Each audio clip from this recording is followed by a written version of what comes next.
안녕하십니까. 네, 성수 아카데미 이제 또 다시 저랑 한 과를 또 볼 텐데요. 오늘은 6주 제 52쪽 6주과 52쪽을 보도록 하겠습니다. 제목은 제가 좀 바꿨습니다. 욕망의 대가가 아니라요. 내가 왕이 될 상인가. 영상을 한번 볼까요? 어찌 내가 왕이 될 상인가? 어서 말해보게. 내가 왕이 될 상인가 말이야. 우리가 지난번에 봤던 것처럼 문제를 읽고 말씀을 보는 형식으로 하도록 하겠습니다. 그래서 54쪽을 한번 보도록 하겠습니다. 54쪽에 보면 1번 제목이 나오죠. 아비멜렉이 세겜 사람에게 여론조사를 통해 얻고자 한 것은 무엇인가? 라고 하는 질문입니다. 여러분, 아비멜렉은 어떤 사람이었을까요? 기드온의 아들 중에 한 명입니다. 그렇죠. 그런데 그 아비멜렉은 과연 사사였을까요? 사사가 아니죠. 사사는 어떤 사람입니까? 하나님의 말씀에 순종하지 불순종해서 백성들이 다른 나라에게 지배를 받거나 억압을 받을 때 하나님의 명령을 듣고 나타나서 이스라엘을 괴롭히던 이방 민족을 물리치는 그 사람이 바로 사사이죠. 그래서 하나님의 뜻에 따라 평안히 또 그 땅을 만드는 사람, 그 사람이 바로 사사입니다. 재판관이라고도 우리 불린다라고 했었죠. 그런데 아비멜렉은 어떤 사람입니까? 아비멜렉은 그냥 기드온의 아들일 뿐이지 사실 사사는 아니었습니다. 근데 사사는 또 어떻습니까? 세습되는 죽입니까? 세습되지 않습니다. 그런데 이 아비멜렉은 자신이 사사도 아닌데 이 사사기에 우리 아비멜렉이 등장하는 것을 우리는 볼 수 있습니다. 아비멜렉은 이름의 뜻은 여러분 무엇이냐면 나의 아버지는 왕이다 라는 뜻입니다. 재미있죠? 아비멜렉이 나의 아버지는 왕이다. 그러니까 나는 누구죠? 왕이라는 것이죠. 그래서 나는 왕이 될 상이다 라고 지금 말하고 있는 사람이 바로 아비멜렉입니다. 그런데 기드온은 왕정을 원하지 않았죠. 그 사사기 8장 23절에 보면 나는 왕이 되지 않겠다. 내 아들들도 왕이 되지 않을 것이다 라고 이렇게 말을 합니다. 그런데 기드온은 왕은 아니었는데 사실 왕처럼 살았습니다. 너무 많은 아내들도 많았고요. 그리고 자손이 몇 명이나 있었죠? 70명이 넘도록 있었죠. 아들들도. 너무 많은 사실 호화로운 어떤 그런 여러 가지를 누리면서 살았던 사람이 바로 기드온이란 사람입니다. 그는 왕이 되지 않겠다라고 말했지만 사실 왕처럼 살았던 인물입니다. 그래서 아비멜렉을 어떻게 이해할까라고 했을 때 이 기드온의 연장선상에서 이해를 하는 것이 좋을 것 같습니다. 왕은 아니었지만 왕처럼 살았던 기드온, 그리고 그 기드온의 뒤를 이어서 아비멜렉이 왕이 되고 싶어하는 그런 모습. 왕의 어떤 모티브가 기드온에서 아비멜렉으로 이렇게 이어지는 것이죠. 그래서 이 아비멜렉은 아버지의 모습을 보면서 왕이 되고 싶어하는 그런 욕구를 가지고 있습니다. 기드온에서 시작된 그 왕이라는 것이 이 아비멜렉으로 어떻게 또 이어지고 있는지를 우리가 이 과를 통해서 살펴볼 텐데요. 아까 1번 문제를 봤을 때 아비멜렉이 세겜이란 땅을 택하죠. 그래서 넘어가서 1절부터 3절까지 보면 여룻바알의 아들 아비멜렉이 세겜에 가서 그의 어머니 형제에게 이르러 그들과 그의 외조부의 집에 온 가족에게 말하여 이르되 세겜으로 갑니다. 그래서 외가 쪽을 택해요. 외가 쪽을 택해서 그 외가 쪽의 식구들의 힘을 얻어서 이제 왕이 되려고 합니다. 왜 친가 쪽으로는 얻지 못하죠? 70명의 아들이 친가 쪽에 있으니까 어떻게 친가 쪽의 아들을 얻을 수 있겠어요? 그 70명과 뭐 다 대조를 해보고 막 누가 더 낫냐 뭐 이런 얘기를 들을 텐데, 그러니까 한 명뿐인 자기 혼자뿐인 외가를 택하는 것이 더 빠르겠죠. 그래서 외가를 택해서 힘을 얻으려고 하는 모습을 볼 수 있습니다. 근데 여기서 여러분 세겜에 가서라고 보면 그걸 봐야 되는데요. 여러분 세겜이란 땅 지난번에도 한번 말씀드렸는데 어떤 땅입니까? 세겜이란 땅 너무 중요한 땅입니다. 그 여호수아가 세겜에 이르러서 이스라엘 민족들을 불러서 야 너희 어떻게 할래? 하나님 믿고 살래 안 살래? 하면서 막 이야기하면서 그곳에서 하나님을 다시 한번 우리가 하나님을 믿겠습니다라고 다짐하고 고백하는 장소가 바로 세겜이었습니다.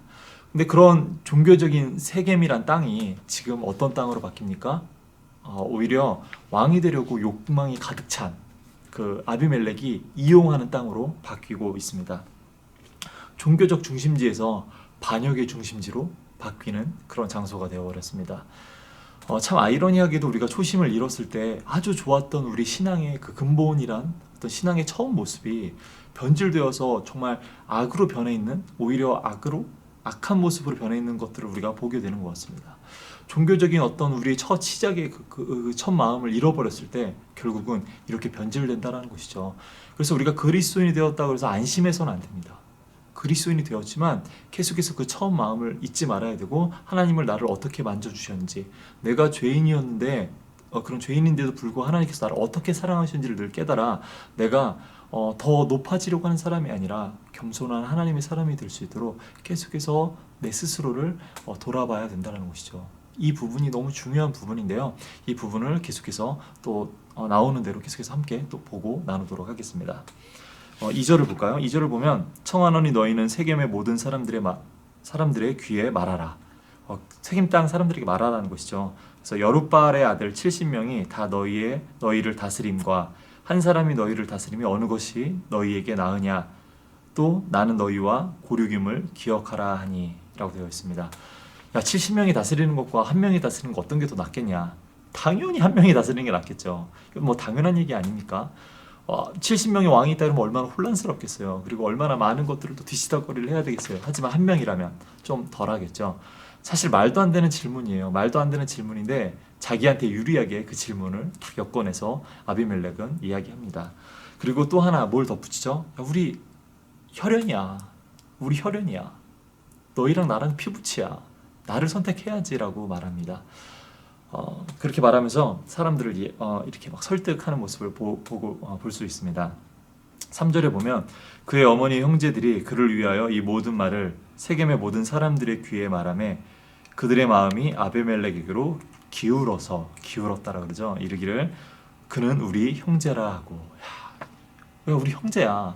우리 같은 형제야라는 말. 이 말이 여러분 얼마나 사실 좋은 말이기도 하지만 참 여기서는 되게 다르게 작용하죠. 우리나라 혈연과 지연 이런 문제들을 놓고 참 많이 이야기하죠. 그런 문제들을 놓고 참 많이 이야기하는데 여기서도 지금 혈연의 문제로 우리 하나야, 우리 같은 식구야, 우리 식구끼리 잘해야지라고 그렇게 말하고 있습니다. 이거 참 슬픈 이야기죠. 슬픈 이야기인데 우리나라도 혈연과 지연이 참 너무나도 강해서 우리가 사실 그런 혈연 지연에 의지해서 살아가는 사람들도 많이 보게 됩니다.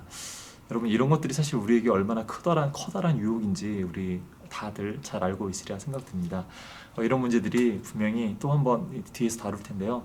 참 우리에게는 조심해야 될 부분이면서도 또 우리가 하나님과 관계된 사람이어야지 혈연과 지연을 따지는 사람이 되면 안 되겠다라는 생각들을 늘 우리 가슴속에 간직해야 될 것 같습니다.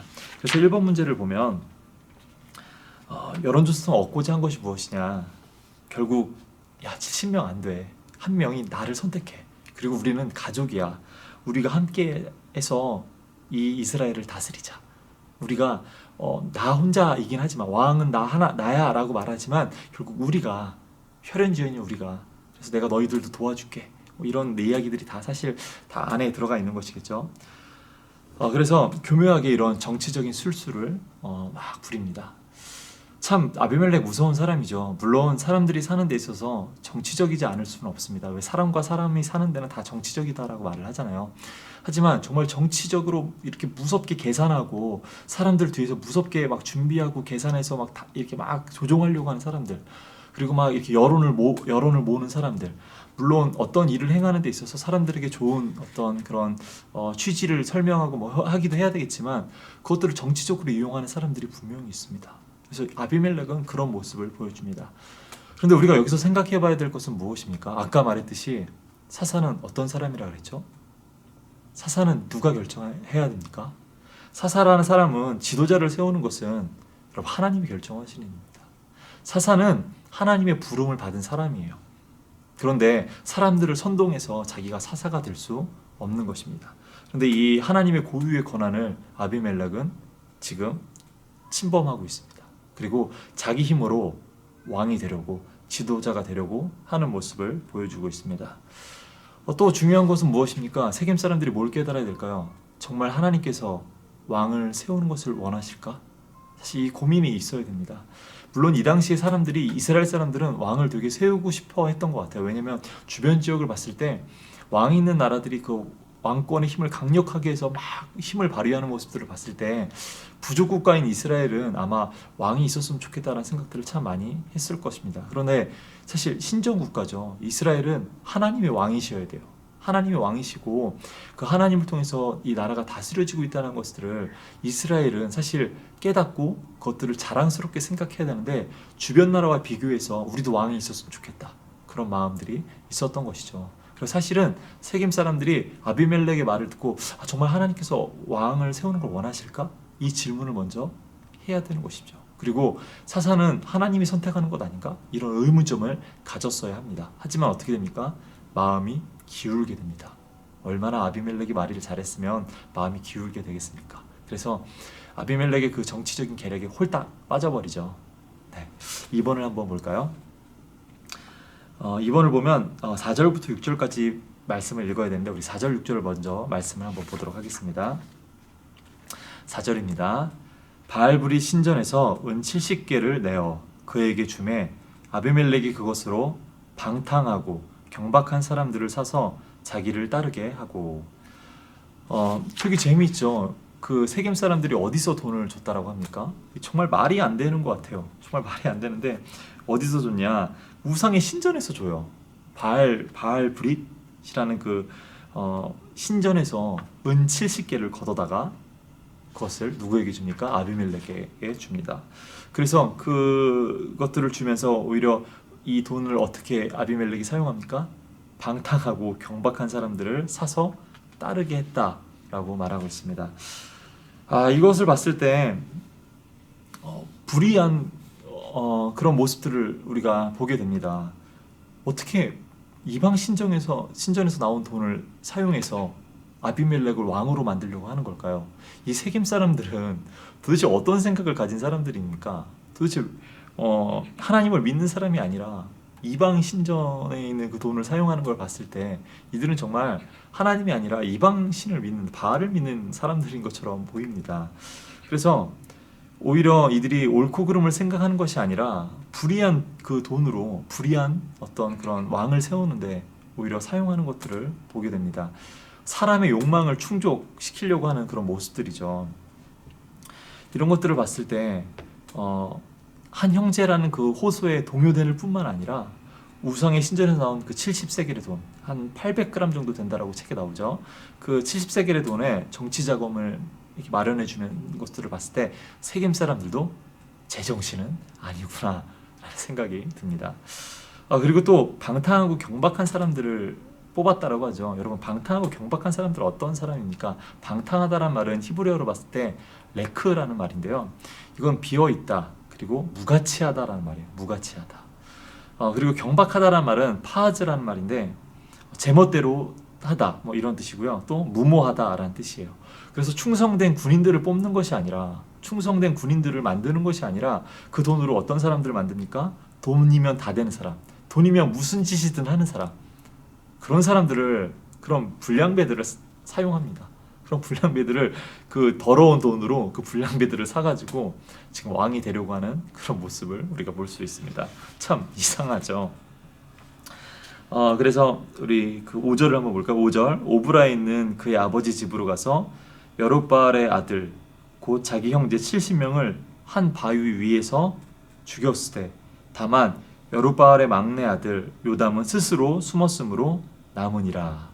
6절까지도 한번 계속 보겠습니다. 세겜의 모든 사람과 밀로 모든 족속이 모여서 세겜에 있는 상수리 나무 기둥 곁에서 아비멜렉을 왕으로 삼으니라 라고 되어 있습니다. 정말 잔인하죠. 오브라 있는 그 자기 아버지가 있었던 그곳, 그곳으로 이제 오브라 땅으로 이제 가는데 한 세겜에서 한 50km 정도 떨어진 땅이라고 합니다. 거기 가서 형제 70명을 어떻게 합니까? 살해합니다. 형제 70명을 또 어떻게 살해하죠?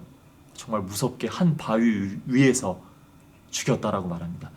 이런 바위가 얼마나 크면 뭐 70명을 죽였냐? 그건 아니겠죠. 바위가 큰 것이 아닐 거예요. 70명을 단번에 잡은 것도 아닐 거예요. 70명을 다 막 체계적으로 조직적으로 막 어떤 작전을 짜서 70명을 야금야금 잡아갖고 한 번에 다 잡은 다음에 잡아서 모아놨다가 한 바위 위에서 70명을 죽인 것이죠. 얼마나 잔인합니까? 여러분 이렇게 잔인한 사람이 왕이 되어야 할까요? 정말 여러분 아비멜렉이 왕이 될 상입니까? 너무나도 정말 폭력적인 정말 폭군적인 느낌이 참 많이 나는 사람입니다.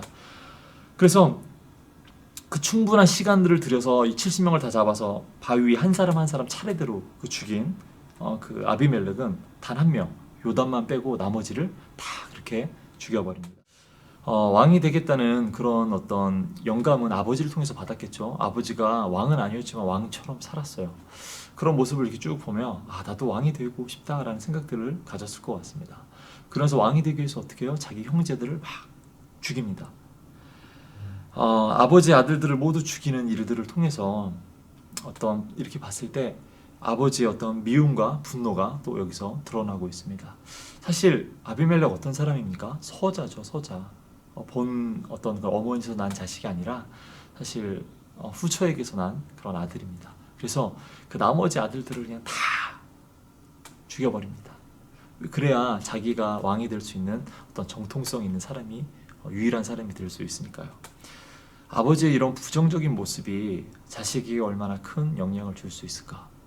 사실 기드온이 정말 하나님의 명령대로 참 사사의 역할을 잘했지만 그가 점점 이스라엘을 사사로서 이렇게 이스라엘을 다스릴 때 어떤 왕의 모습들을 보이며 조금 왕은 되지 않겠다라고 말했지만 사실 왕처럼 살아가는 그 모습들이 약간 그가 부패하고 타락했던 모습들을 또 보여주고 있습니다. 그러면서 이 아비멜렉이라는 사람에게 얼마나 분노를 또 느끼게 했고 이 아비멜렉이 그런 모습들을 보면서 얼마나 그 아버지의 그 미움들, 아버지 보기 싫은 그런 모습들을 그가 마음에 담고 살았을까.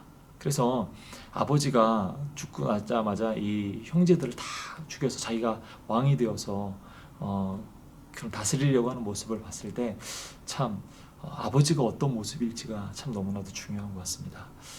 그런 말이 있죠. 우리가 이런 표현들 참 많이 씁니다. 나는 아버지의 뒷모습을 보고 자랐습니다.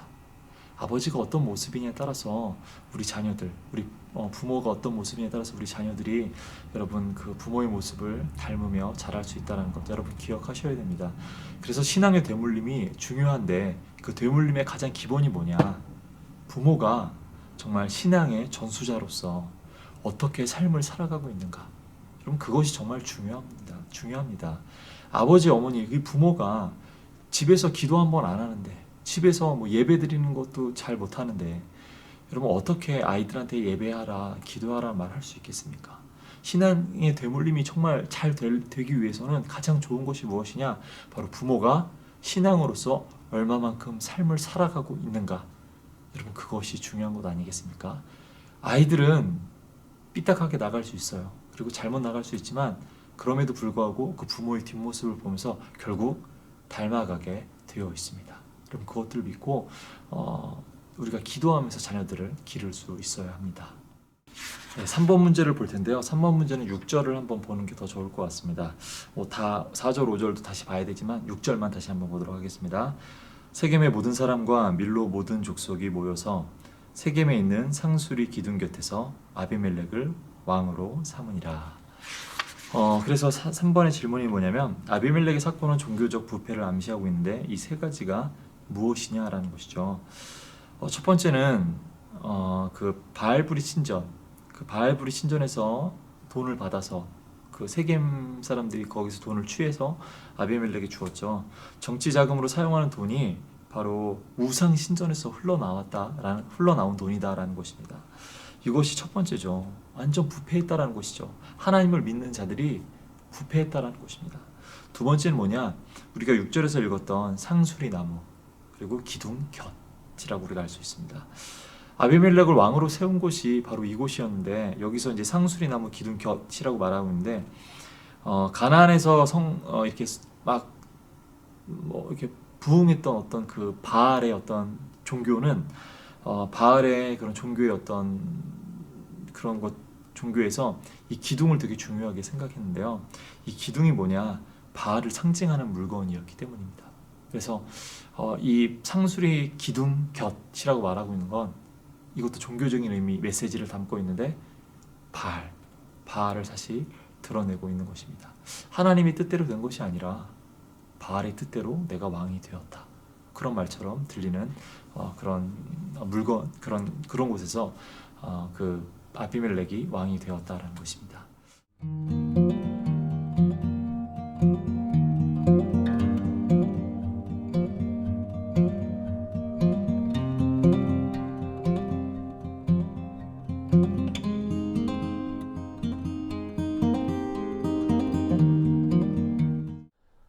네, 세 번째는 여룻바알이란 이름을 사용하는 것입니다. 기드온의 또 다른 이름이 바로 무엇이냐? 여룻바알이죠. 여룻바알은 무슨 뜻입니까? 바알과 다투다라는 말이죠. 그래서 기드온은 바알과 다퉜지만 나는 아니다 라는 식으로 이야기하면서 사실 여룻바알이라는 이름을 계속해서 사용합니다. 그래서 여룻바알, 그 바알과 다퉜던 그 기드온의 70명의 아들, 그들과 너희들 같이 지낼래? 아니면 나랑 같이 지낼래? 라고 세겜 사람들에게 묻는 것이죠. 그래서 사실 이 바알적인 바알의 종교, 이 바알을 더 많이 따랐던 사람이 이 아비멜렉이 아니었을까 우리가 추측해 볼 수 있습니다. 그래서 하나님을 쫓는 사람이 아니라 바알, 우상을 섬기는 자였다라는 것이죠. 그래서 이 세 가지를 봤을 때 종교적 부패가 얼마나 일어났는지, 하나님을 믿는 것이 아니라 이런 우상들을 얼마나 섬겼는지를 우리가 알 수 있습니다. 이런 모습을 봤을 때 여러분, 아비멜렉은 정말 우리가 생각하는 것보다 더 하나님이 원하시는 것이 아니라 자신의 원한 욕망을 드러냈던 사람이다라고 우리가 알 수 있습니다. 4번을 보도록 하겠습니다.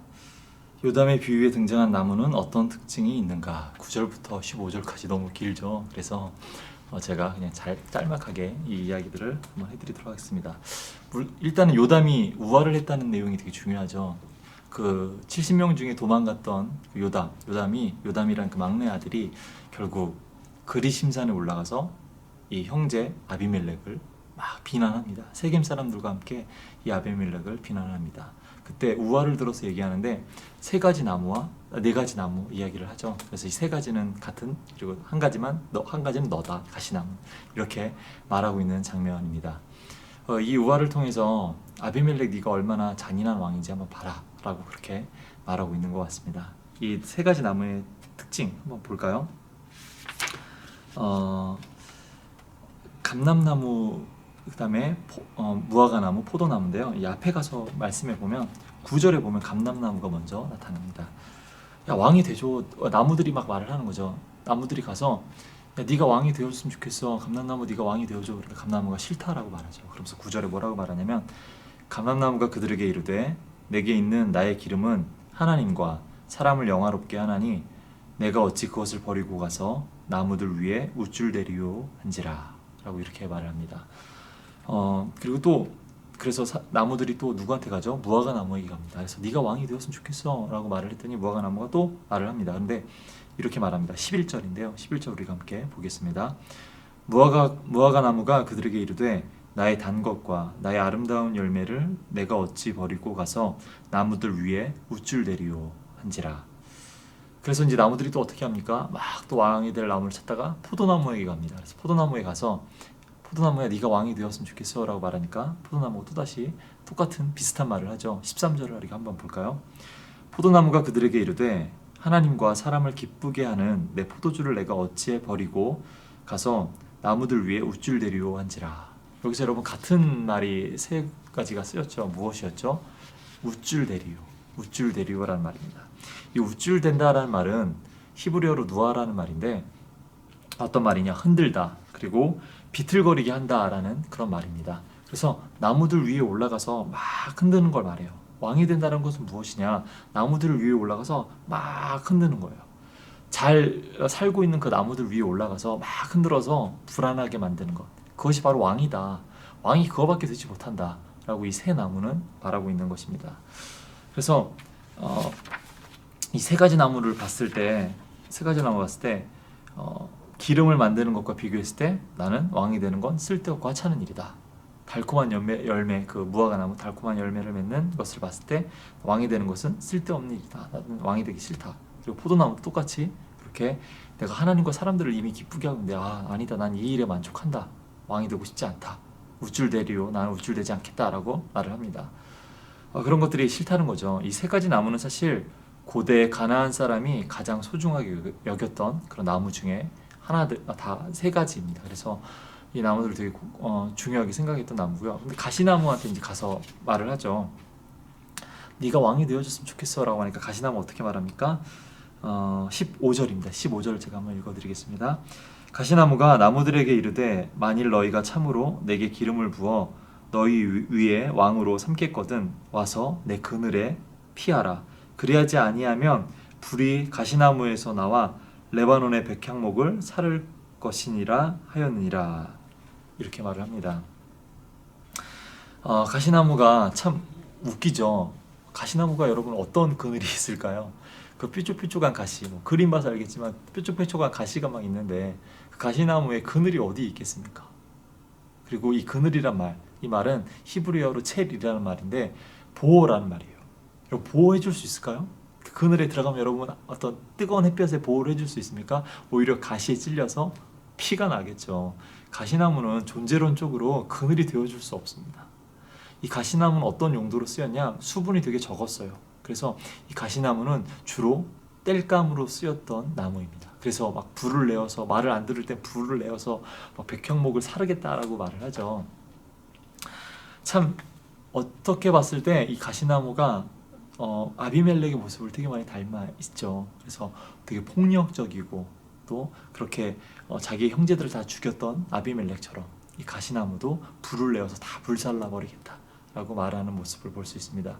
그래서 요담이 말하는 게 무엇입니까? 이 가시나무가 바로 너야, 아비멜렉아. 너야, 너 네 얘기야 라고 말하고 있는 것이죠. 이 두 부류의 나무들을 봤을 때 결국 왕이란 존재는 막 이렇게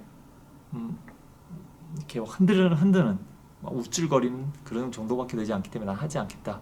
근데 가시나무는 오히려 절대 권력을 가진 어떤 왕처럼 말 안 들으면 불살라버리겠다라고 말하면서 그런 존재로 이야기하고 있습니다. 되게 차이가 많이 나죠. 왕이라는 어떤 생각의 차이가 되게 많이 나죠. 백향목은 자족적인 왕이에요. 사실 백향목 쓰임새가 너무 많죠. 그래서 왕궁을 지을 때도 그 백향목으로 왕궁을 지었다라고 말하고 있습니다. 근데 이 가시나무는 사실 쓸모가 참 없어요. 들짐승에도 짓밟히는 그런 나무이고 그런 하찮은 존재입니다. 아까도 얘기했듯이 그저 수분이 좀 없어서 땔감 정도로 쓰이는 나무 그 정도밖에 되지 않습니다. 그런데 이런 존재가 아비멜렉이란 존재랑 닮았다라는 것이죠. 그래서 단순히 그런 아비멜렉이 무능한 정도가 아니라 위협적인 존재다. 막 불살라고 다 불태워버리는 것처럼 위협적인 존재다라고 말하고 있는 것입니다. 5번을 보도록 하겠습니다. 5번을 보면 요담의 말에 의하면 아비멜렉과 세겜 사람의 조건적 저주는 무엇인가 라고 되어 있죠. 그래서 19절 20절을 보라라고 말하는데요. 이것도 굳이 보지 않아도 될 것 같아서 그냥 제가 간단하게 이야기해 드리도록 하겠습니다. 의로운 일이라면 이 일들이 의로운 일들이라면 너희들이 평안할 것이지만 불의한 일이라면 너희들 사이에 내분이 일어나서 결국은 서로 대적하고 망하게 될 것이다 라고 말하고 있는 장면으로 끝이 납니다. 성경에 의하면 배신이라는 것, 이 은혜를 배신으로 갚는 것, 이것은 인간이 할 수 있는 가장 저질적인 행동으로 우리가 볼 수 있습니다. 근데 이 일들이 요담이 이런 일들이 너희에게도 일어날 수 있어. 너희들이 잘못한 것이랑 그런 일이 일어날 거야 라고 오히려 저주를 하죠. 그래서 서로 불의한 일이었다면 내분이 생길 것이다 라고 말하고 있습니다. 그런 조건적인 저주를 내뱉습니다. 근데 요담의 저주를 자세히 보면 좀 달라요. 시편에서 나오는 저주의 시, 그리고 또 어디 나오죠?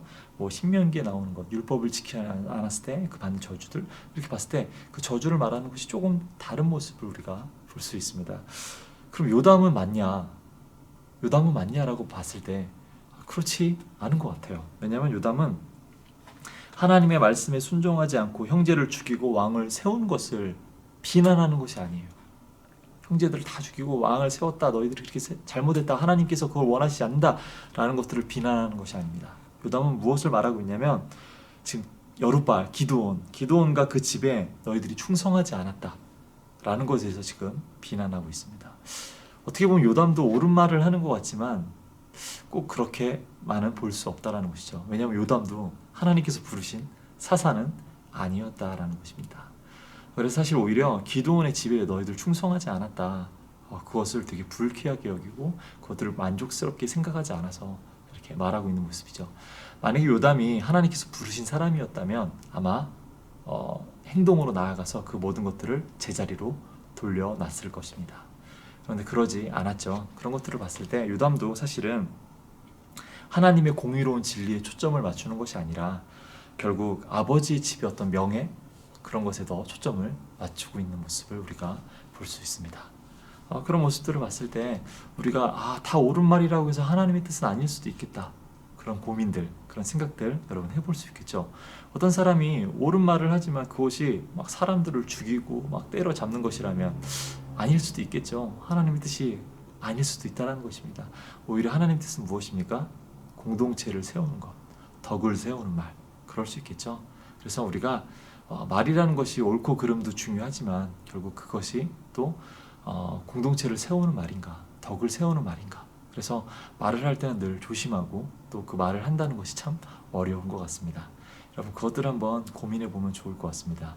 오늘 적용과 나눔 이 세 가지를 또 질문이 있어서 세 가지를 봐야 될 텐데요. 첫 번째 보면 뭐 혈연과 지연을 이용하는 이런 경험들, 사실 혈연과 지연을 이용해서 한다라는 것 좀 비겁한 것이죠. 비겁한 것이고 진짜 자기 어떤 실력들, 어떤 자기가 정말 어떤 준비되어 있어서 쓰임 받는 것들 그런 것이 중요한 것이지. 혈연과 지연으로 따라간다고 한다면 결국 실패하게 될 것입니다. 결국 대적하게 될지도 몰라요. 나와 같은 고향 사람이니까, 뭐 나와 같은 어떤 대학 동창이니까 뭐 그런 것들이 여러분 물론 중요할 수도 있지만 그것들의 목을 메고 살아간다면 결국 우리도 실패할 수 있다는 것입니다. 더 중요한 것은 무엇이냐? 이 사람이 하나님 앞에서 올바로 서 있는가? 그것이 중요한 것이겠죠. 이것이 1번에 대한 내용인데요.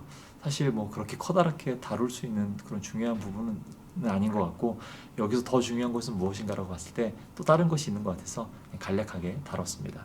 이번에 보면 요담에 비유하는 등장의 나무처럼 우리는 과실나무의 성향과 뭐 이런 여러 가지 가시나무의 성향도 가지고 있다라고 말하고 있죠. 이런 성향이 나는 어떤 모습이 드러나는가 뭐 이렇게 돼 있는데 이 질문은 뒤에 넘겨서 다시 한번 보도록 하겠습니다. 조금 변형해서 보도록 할게요. 세 번째 보면 요담의 조건적 심판에 의하면 의로운 일이면 평안이 오고 불의한 일이면 내분으로 서로 대적할 것이다 라고 말하고 있는데요. 심은 대로 거두는 것이다 라고 이렇게 말은 하고 있는데 물론 맞습니다. 심은 대로 거두는 것 맞죠. 하지만 늘 결과론적으로 그렇게 생각해서는 안 된다라는 것 지난번에 한번 간략하게 이야기했었죠. 그런데 여러분 불의한 일로 결국 했을 때 문제가 일어날 수 있습니다. 뭐 아까도 말했듯이 학연, 지연, 뭐 혈연 이런 것을 따져서 그 일들을 결정하고 나면 결국 후회가 남기 마련인 것이죠. 더 중요한 것 우리의 기준이 무엇이냐?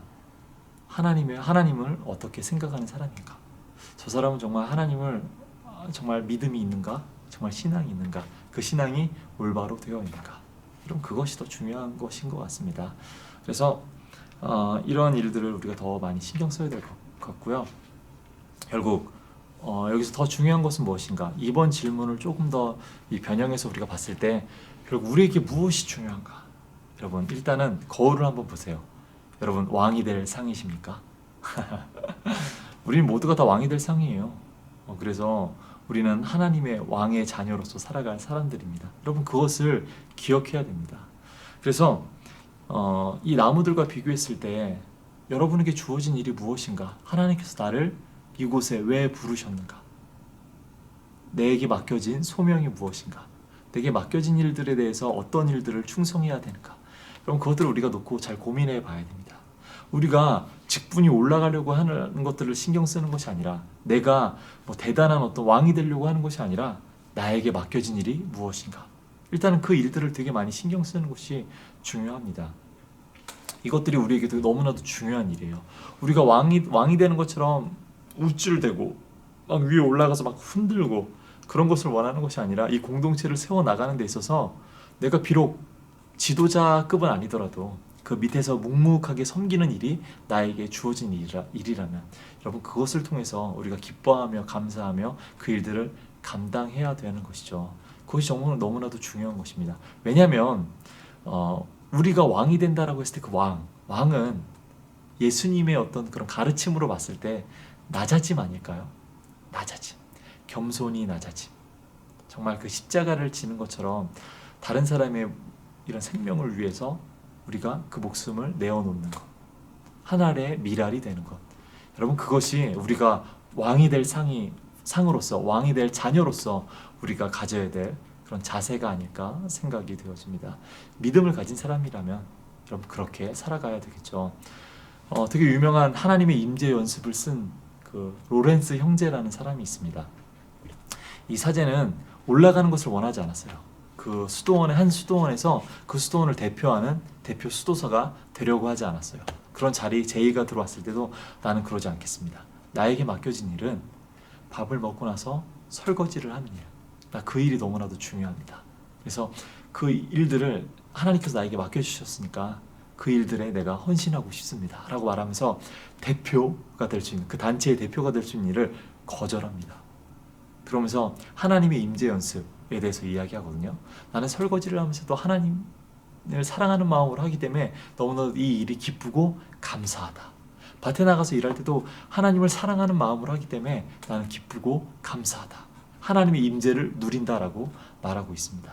여러분, 우리는 왕의 자녀로서 이 로렌스 형제처럼 정말 주어진 일, 그것이 너무나도 비루하고 작은 일일지라도 그 일들을 통해서 감사하고 또 하나님의 임재를 누리면서 살아갈 수 있는 것. 여러분, 그것이 왕의 자녀답게 살아가는 삶일 것입니다. 우리가 삶을 살아가는데 또 교회에서뿐만 아니라 사회에서 여러 가지 일들, 그 일들이 세상 사람들이 봤을 때 뭐 낮은 사람처럼 보일지라도, 뭐 어떤 빈부의 격차, 뭐 어떤 직업의 어떤 고귀함이 다르다라고 그렇게 막 말을 하겠지만 그것이 중요한 것이 아니라 내가 어떤 일을 하든지 왕의 자녀답게 하나님을 사랑하는 마음으로 그 일들을 감당하며 또 그 안에서 하나님의 임재를 누리며 살아가는 삶. 여러분, 그것이 우리에게 너무나도 중요한 것입니다.